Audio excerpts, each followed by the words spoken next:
Hey, I'd like to welcome you to another episode of Mission Matters. My name is Adam Torres, and if you'd like to apply to be a guest in the show, just head on over to missionmatters.com and click on Be Our Guest to apply.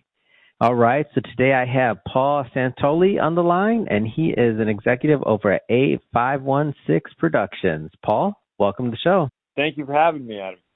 All right, so good to have you on. And for everybody listening, just so you know, this is part of our AFM, our American Film Market series, where we're bringing you the best of those that went to the conference, attended, did screeners, all of the above. I mean, we've had some great guests, and as I mentioned, Paul's the next one. So, Paul, first off, let's get into AFM a little bit here, American Film Market. How was your experience? Have you been in the past? Is this the first time, or give us some of the history? Okay. So this was the first time attending. I went for 3 days. I have one movie that I was looking to shop for distribution. I have another one that I'm looking to get off the floor that's a script, and then I have one that's completed that I was looking to expand distribution. So, yeah, I mean, you learn quickly. It's crazy fast-paced. There's a ton of playmakers there. It's a lot of people, right? Yeah, I had 19 coffees in 3 days. Oh, man. Yeah, what I like about it is that unlike maybe some of the other festivals, nothing against them, all the festivals have their place and different things. But in this one, I say deals get done here, man. People they're going out doing the after party stuff, but in the morning, man, people are there early and they're meeting after meeting. I was asking some of my friends and buddies that went, I'm like, how many meetings today? 15. How many 10? How many 9? I'm like, whoa, you guys are okay, good. So people are working, yeah?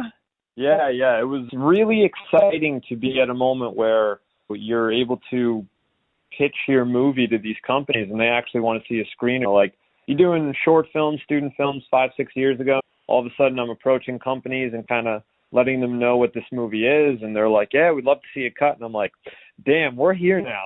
That's cool. That's fun. Let's go back in time a bit here, Paul. I do want to get into your upcoming movie and some of the other work that you have going on. But before we do that, let's go back in time. Where'd film start for you? How did it make it into your life?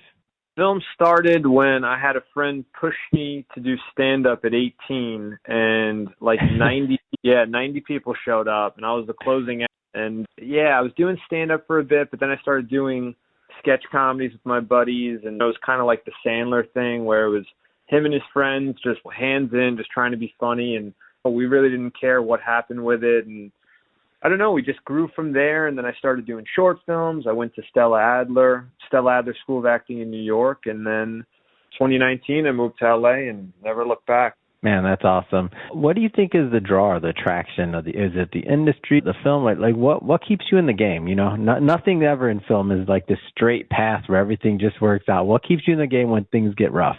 What keeps me in the game? I mean, my faith. You know, I'm a Christian, and I think I learned early that the path is not linear, and it's unique because it's like the moments. I mean, I'm a very strategic person, and I think a lot of people, they try to make sure every move is correct out here and to reach their ultimate goal. But I found that a lot of the times where I just enjoyed Los Angeles and gave it back to God and walked by faith, I was making a bigger move towards what I want in life than me strategically planning it out, if that makes sense. Makes total sense to me, man. I tell people all the time when they ask what I'm doing as a host and otherwise, I'm like, are you kidding me? None of this was my plan. I wasn't even in this business. I don't know how I got here, but God had some plans for me, and I was hopefully faithful in my walk, and I've been kind of rewarded here and there. So I'm not complaining, and the fact that I get to connect with individuals like you and other people, it's just a lot of fun. But I tell people that all the time. I'm like, I don't know. I'm working, you know?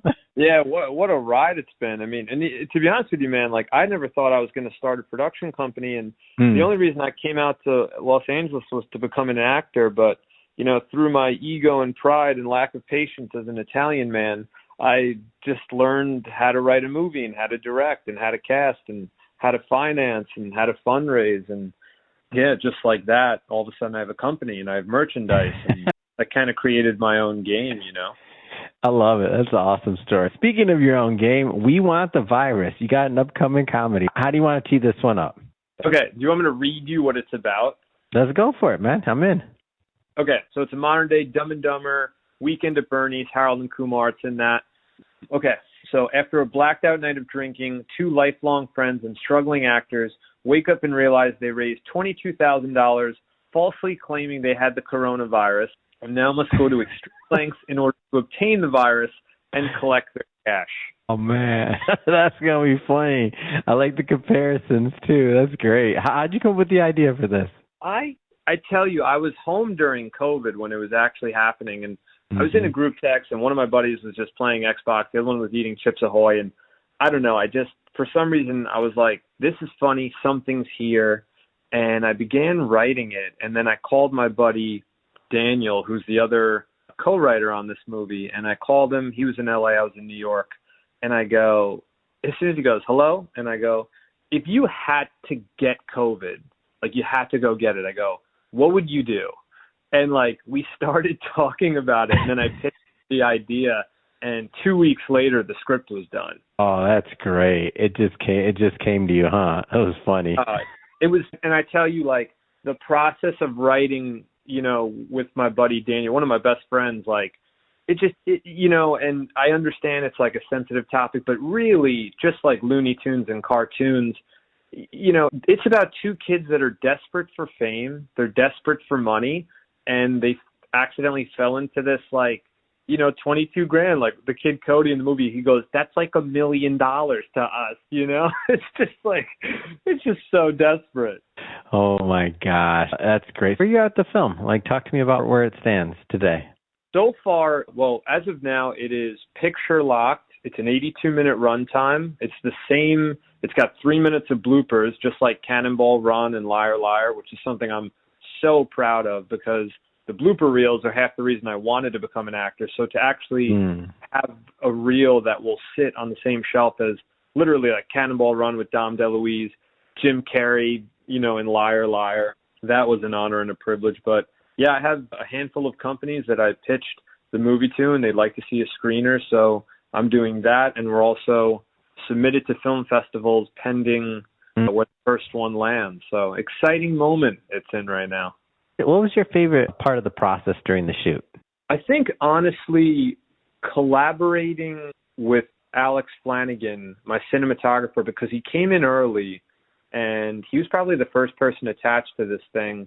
But I actually have never made a shot list in my life out of all the projects I've done, and I feel that the relationship between the director and the cinematographer, you have to have such a strong bond because I actually, in my entire life, I give 99% freedom, you know, because they're the cinematographer and I'm very Seinfeld-based where I'm more focused on the comedic beats versus the type of shot.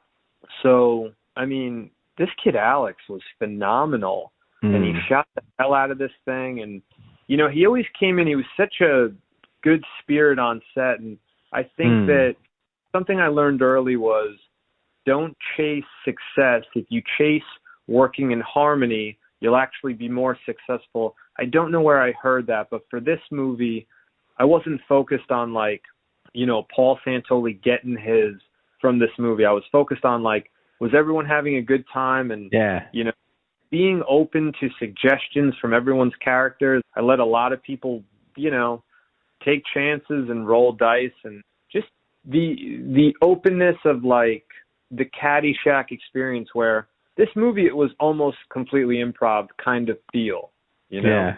Wow, that's awesome. I love to hear what a project comes about like this, and I think it's also fun just the way it was written. Like, how early, I got to ask this one, how early in the pandemic or late was it written? Like, how stir-crazy were you? At what point did this one come out? Well, I had because it's my first movie done, and I think I wrote, about November of 2021, I was like 30 pages in, and then by 2022, I finished it.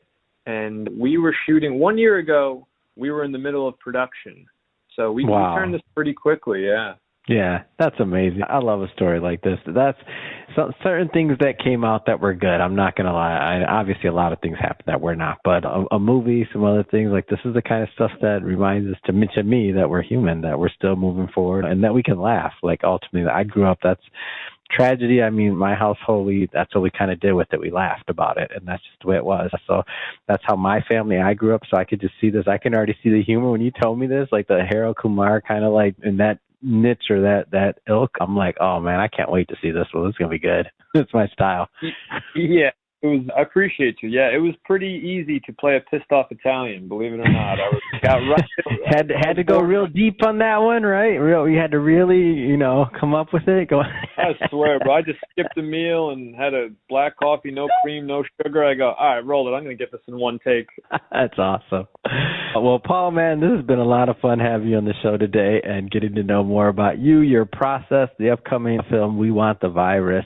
How do people follow your work? How do they connect? How do they continue to follow A516 Productions?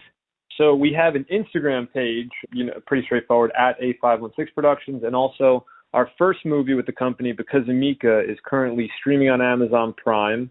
And yeah, there's a link tree on my personal Instagram, Paul Santoli, and a 516's where I could take you to see Because of Mika, take you to the merchandise. We have some cool stuff we just dropped last month, from coffee cups to actually a 516 sneaker. It's kind of like a Converse. And yeah, Prime and Instagram are my two big tools. Fantastic. For everybody listening, just so you know, we'll definitely put some links in the show notes so you can just click on them and head right on over.